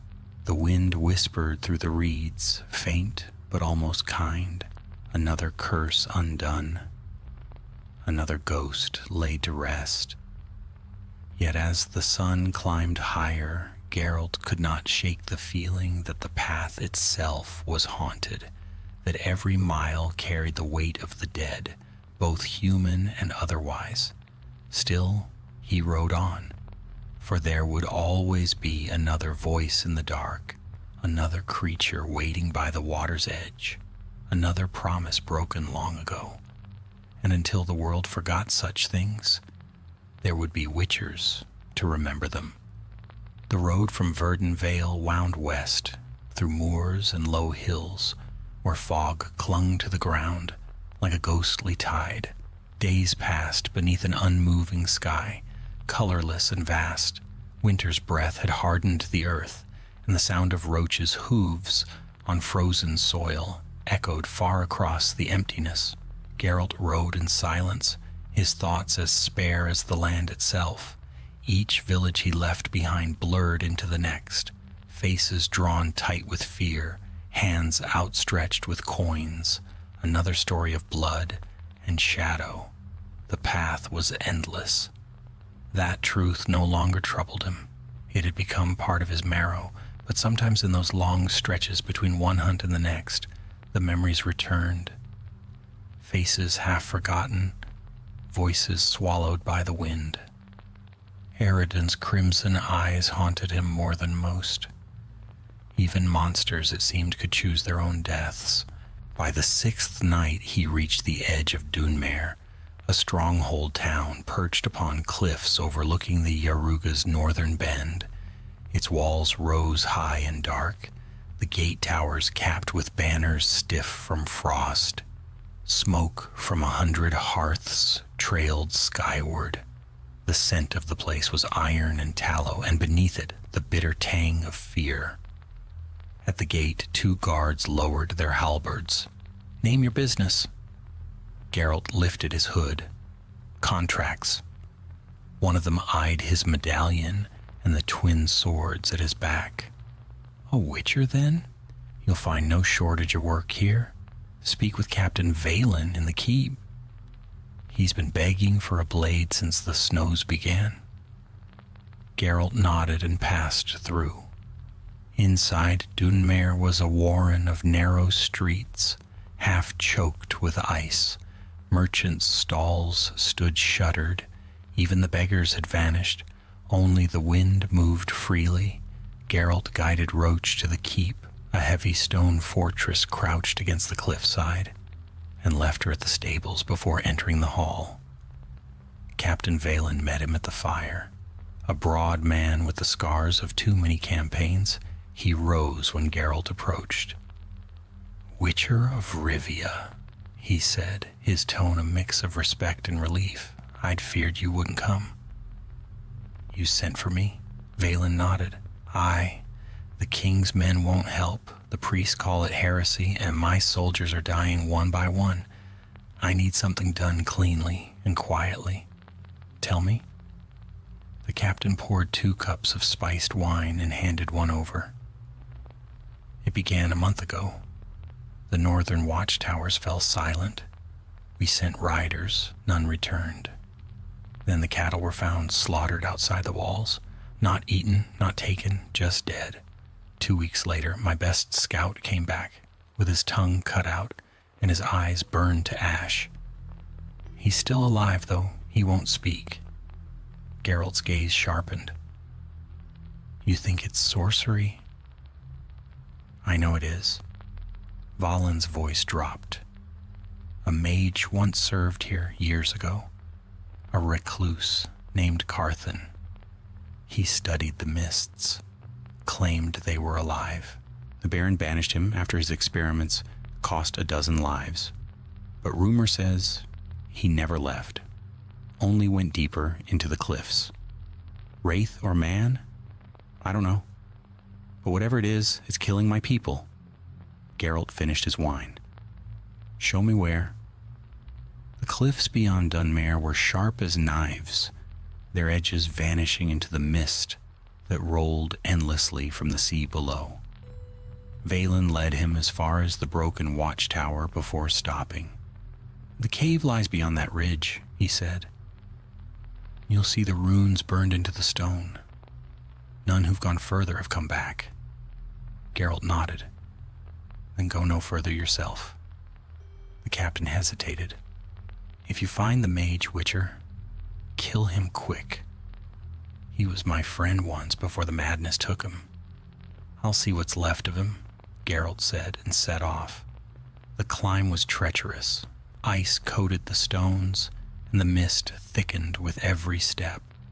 Soon he could barely see the path before him.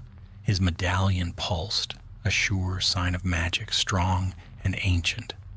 The sound of the wind changed too, rising and falling like distant chanting.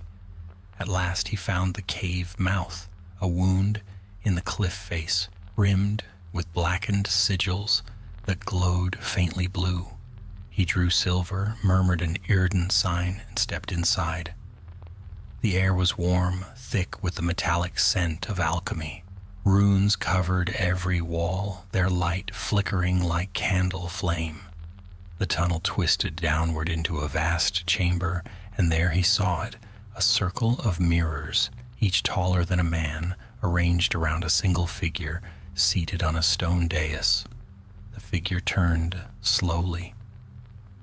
"Geralt of Rivia," the voice said, soft and echoing.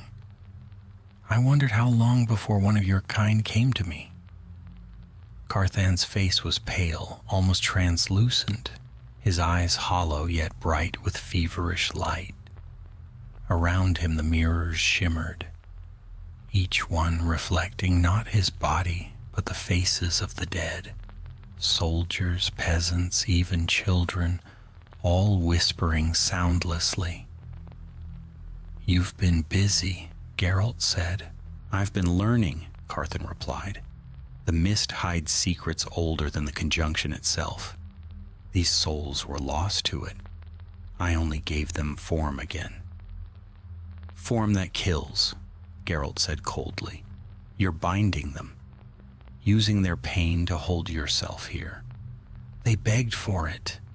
The mage's voice cracked. "Better to be remembered in my mirrors than fade to nothing. "You're wrong," Geralt said. "You didn't save them. You trapped them." Carthan's smile was thin and terrible. "You think you can stop me, Witcher? Break my circle and the mist will consume you too." Geralt's eyes narrowed. "Let's see." The mage raised his hands, and the air filled with whispers. Shadows tore free from the mirrors, ghostly shapes, faces twisted in anguish. Geralt leapt aside as one lunged, its touch freezing the air. He struck with silver. The wraith shrieked and dissolved. Another came, then 3 more. He drew Quen for protection, the shields sparking under their assault. The chamber echoed with the clash of steel and spirit. Between blows, he saw Carthan chanting, feeding energy into the mirrors. Geralt hurled an Ard blast, shattering 2 at once. The magic backlash struck the mage, hurling him against the dais. The remaining wraiths screamed, untethered from their prison. One lunged at Geralt again. He met it with a downward stroke that severed it clean through. When the last faded, silence fell. The mirrors were nothing but shards now, their light extinguished. Carthan lay against the stone, breathing raggedly. "You've doomed them," he whispered. "All those I kept safe." "They were never safe," Geralt said. "They were yours." The mage's eyes dimmed. "Maybe that's what they wanted." Then his body went still. Geralt stood a long while in the quiet. The mist drifted through the broken cave, lighter now, as though exhaling at last. He sheathed his sword, took a vial from his belt, and scattered its contents over the corpse. The flames burned quick and blue, leaving only ash. When he returned to Dunmere, dawn was just breaking. Valen met him at the gate, his face drawn. "It's done?" "It's done," Geralt said. The captain looked toward the cliffs. "And the mage?" "Gone, so are his ghosts." Valen's shoulders sagged. "Then Dunmere owes you more than coin." Geralt took the pouch he was offered, but his expression didn't change. "Keep the walls strong. There are worse things than ghosts." As he rode from the town, the wind from the sea rose behind him, scattering snow from the cliffs. He glanced once over his shoulder. The mist had cleared, and for the first time in months, the horizon shone gold with sunlight. It would not last, he knew. It never did. But for now, it was enough. The path stretched onward, endless and pale, and the Witcher followed it, silent, steady, and alone, as always. The mists of Dunmere dwindled behind him, fading into the pale blue of distance. Geralt rode south, the land thawing under the faint promise of spring. Snowmelt coursed down gullies, and gullies became streams, their chatter filling the air, like laughter long forgotten. Birds had begun to return, their songs fragile as glass after so many months of silence. Yet despite the changing season, a chill lingered in the Witcher's bones, the kind not banished by weather or wine. He followed the old trade road through rolling moors, dotted with ruins and lonely shrines. Once these had marked safe passage for merchants. Now they stood crumbling, half swallowed by moss, offerings long since stolen or devoured by beasts. At one such shrine, a weathered statue of Melitele with her hands broken off, Geralt paused to water roach and rest. The Witcher leaned against the stone, chewing dried venison as he watched the horizon shimmer with heat that was not quite warmth. The peace didn't last. A sound reached him, hooves and many. Moments later, riders crested the ridge.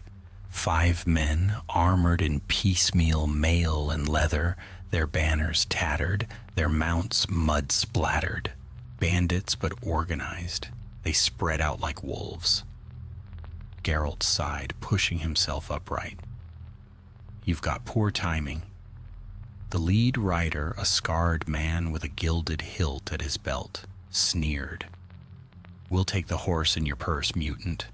You can keep your pretty eyes as payment. Generous, Geralt said dryly, drawing his cloak aside. But I'll pass. The man spat. Kill him. Steel flashed. The first rider charged, spear lowered.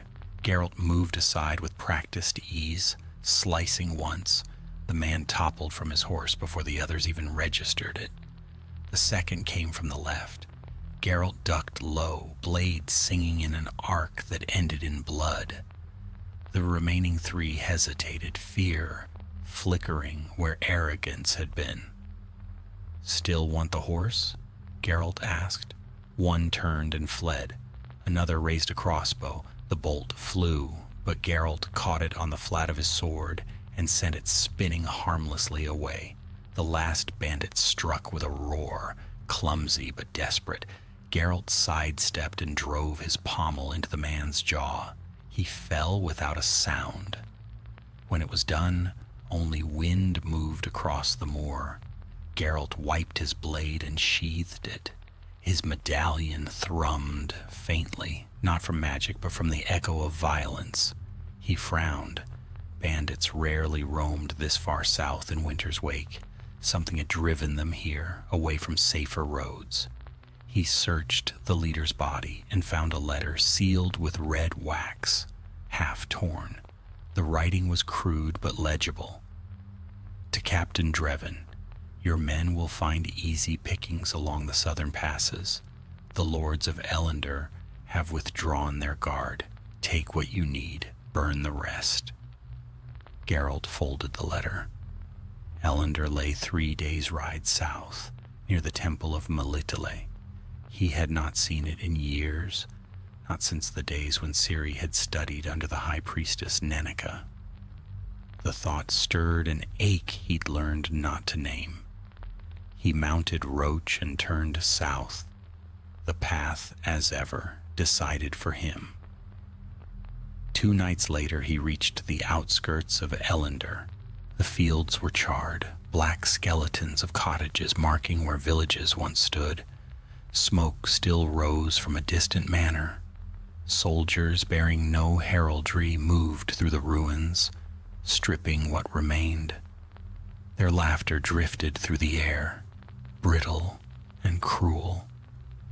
Geralt kept to the shadows, riding along the edge of the forest until he found the temple road. The great oaks still stood there, though many had been scorched.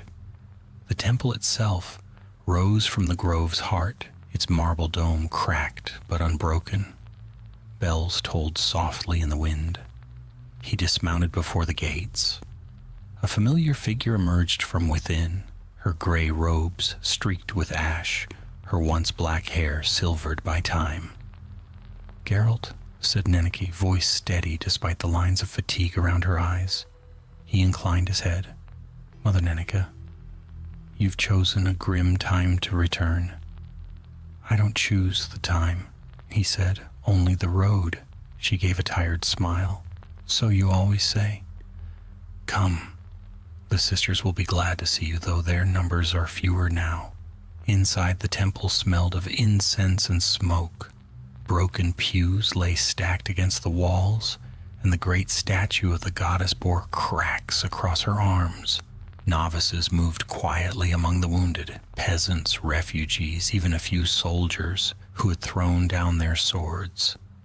Neneke led him through the hall to her chamber. Bandits? He asked. Mercenaries, she said, hired by lords, too busy fighting each other to care for their own. They raid the borderlands, take what little food remains. The king's banners mean nothing here. Geralt placed the blood-stained letter on her desk. I found this north of here. Your raiders serve a captain named Drevin. Her eyes darkened. He was once a guard of the temple. I dismissed him for cruelty. It seems he's found work elsewhere. Not for long, Geralt said. Neneke studied him. You're weary, Witcher. You don't have to carry every grief you find. He met her gaze. If I don't, who will? For a moment, silence hung between them. Then she sighed. Very well. But promise me you'll come back alive. The world needs your kind, though it pretends not to. I've made no promises in a long time, Geralt said softly. They don't hold. He found Drevin's camp that night in the ruins of a burned village. Fires glowed between the collapsed walls, and men drank around them, careless in their arrogance. Geralt counted 12. He moved among the shadows, quiet as mist. The first fell without a sound, his throat opened by a flash of silver. The second had time to cry out before steel silenced him. Panic spread, shouts filled the dark. It's him, the Witcher! Geralt advanced through the smoke, his eyes catching the firelight. Bolts whistled past. He deflected one, parried another, then sent a bandit tumbling into the flames. Drevin emerged from the largest tent, armor gleaming, sword drawn. I know you, the captain spat.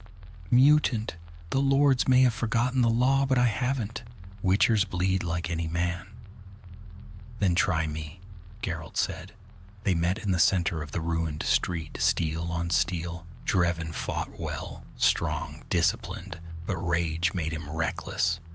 Geralt waited, patient, until the man's guard faltered. One precise strike ended it. When it was over, the survivors fled into the dark. Geralt stood amid the smoke, breath steady. The flames devoured what was left of Drevin's camp. He returned to the temple before dawn. Nenica met him at the gate, relief softening her stern expression. It's done, he said simply. She nodded. Then may the goddess grant them peace, though they deserve none. Geralt looked toward the horizon, where the first light touched the fields. Peace, he murmured. If only it were that simple. As he rode from Elendor, the bells tolled again, low and mournful, yet somehow defiant. The path stretched before him, glistening with dew. Each step carried him farther from sanctuary, yet closer to the endless work of his kind. He did not look back. The world had many temples, and all of them were burning. The bells of Elendor faded behind him, swallowed by distance and dawn. Geralt rode through the morning haze, the forest road wet with dew and the smell of pine sharp in the air. The sun broke weakly through the clouds, scattering light across his armor, but warmth did not reach him. The world felt quieter now, as though it too was weary of its own cruelties. The path wound onward through thickets and hollow vales, and he followed, the only sound his horse's slow, even pace, and the soft jingle of steel. By noon, the forest thinned into the open plains of the south. Wildflowers pushed through the frost's last remnants, brave but brittle. Here the land bore scars of war, burned fields, toppled milestones, a shattered siege tower leaning like a dead tree. Crows circled overhead, their shadows darting across the grass. It was familiar ground, though he had not ridden it in years. The people of these lands used to whisper of a witcher who brought peace to their border villages. Now they whispered only of ghosts. At a crossroads he dismounted and knelt beside a stream to wash his hands. The water ran clear and biting cold. For a long while he stared at his reflection in the ripples. White hair, lined face, the eyes of a predator. Unchanged since Kaer Morhen's trials. Time had touched everything around him except the man fate had refused to let grow old. A sound broke the quiet. Hooves, light but hurried. He looked up to see a rider approaching, a young woman, her cloak torn, her horse lathered with sweat. When she saw him, she slowed, eyes widening. "A witcher," she breathed. "Thank the gods." Geralt stood, drying his hands. "The gods had nothing to do with it. What's wrong?" "Bandits," she said quickly. They've taken the miller's boy and his mother. They said they'd sell them to slavers if we didn't pay." Geralt's voice was calm. "Where?" "Half a league east, near the old watchtower." He mounted Roach. "Go home, bar your doors." "But I'll find 'em." She hesitated, then nodded and turned her horse back toward the village. Geralt urged Roach into a trot, following the direction she'd given. The air grew thick with smoke and the faint echo of shouting. He found them by the tower, half a dozen men armed with crude spears and axes, their camp set among the ruins. A fire burned low, and beside it 2 figures were bound. The boy looked no older than 12. Geralt dismounted, unsheathing his steel sword. "You've made a mistake," he called. The leader turned, scarred face splitting into a grin. "Look what the wind drags in. A sellsword with fancy eyes." "Release them," Geralt said. "Or what? You'll cut us down like some knight from a ballad?" He spat. "You're no hero, Witcher. You kill for coin. So do we." Geralt's expression did not change. "Difference is, I don't rob widows or sell children." The bandit's grin faltered. "You think you're better than us?" "No," Geralt said, "only faster." Steel flashed. The fight was brief, as such things often were. The Witcher moved like water, precise, unrelenting. When the last man fell, the camp was silent except for the hiss of dying flames. Geralt wiped his blade clean and sheathed it. He cut the prisoners loose. The boy clung to his mother, both too stunned to speak. Geralt handed her a pouch of coins from one of the corpses. "Take this. Find another village. Don't come back." She looked up at him, eyes wide with gratitude. "Bless you, Witcher." He shook his head. "Don't." They left quickly, their footsteps fading into the distance. Geralt lingered a while longer, staring at the bodies sprawled across the cold earth. He'd stopped counting how many such camps he had found. Men killed monsters for survival. Monsters killed men for hunger or fear. But these men killed because no one had stopped them sooner. As he turned to leave, a faint whisper reached his ears, a voice carried by the wind. "You can't save them all, Witcher." He froze, scanning the ruins. The voice came again, low and familiar. "Every blade you lift cuts another path, and each ends the same." A figure stood by the tower's shadow, pale, half-formed, eyes red as dying embers. Eridan. "You're dead?" Geralt said softly. The specter smiled. "So are you? You just haven't stopped walking yet." The Witcher's hand went to his sword, but he didn't draw. "Why haunt me?" "I don't haunt. I remind." The ghost stepped closer, his form flickering in the sunlight. "You give them peace, yet you find none. That is your curse." Geralt's voice was steady. "I've known it longer than you think." The spirit tilted his head as if listening to something distant. "The world changes, Witcher. The lines blur. Soon men will need no monsters at all to fear the dark. Then, like mist at dawn, he was gone." Geralt stood there a long while, the wind cold against his face. When he finally mounted Roach, he looked once toward the empty tower. "You're wrong," he murmured. "The dark will never lack for monsters."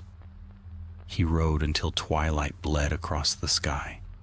The road led through plains of heather, where the scent of spring fought to cover the stench of death. Fireflies blinked to life, small sparks against the growing night. For a brief moment, the world almost seemed clean again. Ahead lay a narrow bridge, spanning a river swollen by thaw. As he crossed, he heard laughter, the sound of children from the distant village, faint but real. He paused, listening. It was enough. The Witcher's path was long, endless, and heavy with ghosts. Yet for all its sorrow, it still carried light, a fragile, flickering thing, But his all the same, he spurred Roach onward, vanishing into the dusk. The wind whispered through the reeds, carrying the words of an old saying every witcher knew. The path is never kind, but it is always true. And so, beneath the dying sun, Geralt of Rivia rode toward whatever waited beyond the next horizon. Blade at his back, ghosts at his heels, and the fatal path stretching on forever, as it always has.